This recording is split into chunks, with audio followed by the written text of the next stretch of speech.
নমস্কার বন্ধুরা, দেখে নাও আমার গবলু সোনা আজকে আমার সাথে চলে এসছে আবার ব্লগে। দেখো, ওর দিদির ব্যাগটাকে নিয়ে এখনও আইসক্রিম গাড়ি বানিয়েছে।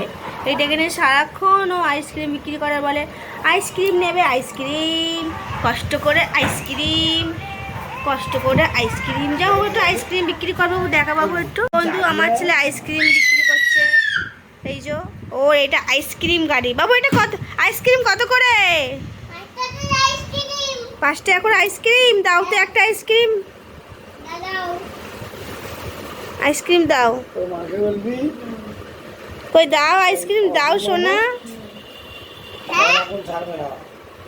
কই কাটো দেখি, আইসক্রিম খাবো। দেখো দেখো আমার ছেলে কি সুন্দর আইসক্রিম কাটছে, দেখো দেখো দেখো। Thank you. খুব পচা খেতে আইসক্রিমটা তোমার, ভালো হয়নি। অনেকদিন পরে আমার ননদের মেয়ে এসছে।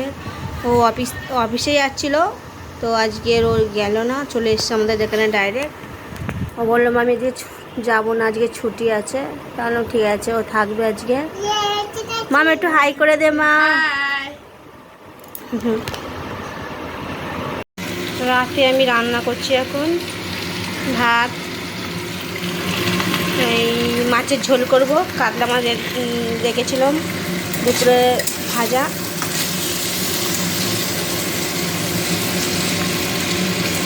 আরে আমার ননদের মেয়ে এসছে। এবার আমরা তো রাতে মোটামুটি একটু মানে 3টে মানুষ ছেলে, তো কী করি আমরা একবারে রান্না করি। ভাতটা আমরা দুবেলায় করি, কারণ ওর বাবা ঠান্ডা ভাত খায় না বলে আমি এবার দুবেলায় ভাতটা করি, আর তরকারি যা থাকে হয়ে যায়।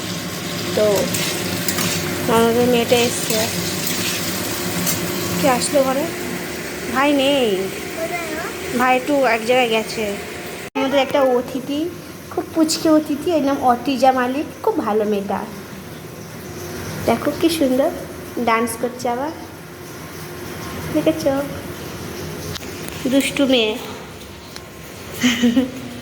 এটা হচ্ছে আমার জায়ের মেয়ে। ও ভাইকে দেখতে এসছে, ভাই দোকানে গেছে, ওকে বলছি মলে গেছে,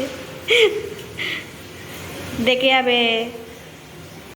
মাছের ঝোল ভাদু গুড়ি দিয়ে দিচ্ছি, আর এই যে আমাদের মাছের ঝোল হচ্ছে। তো এসে নামাবো এবার।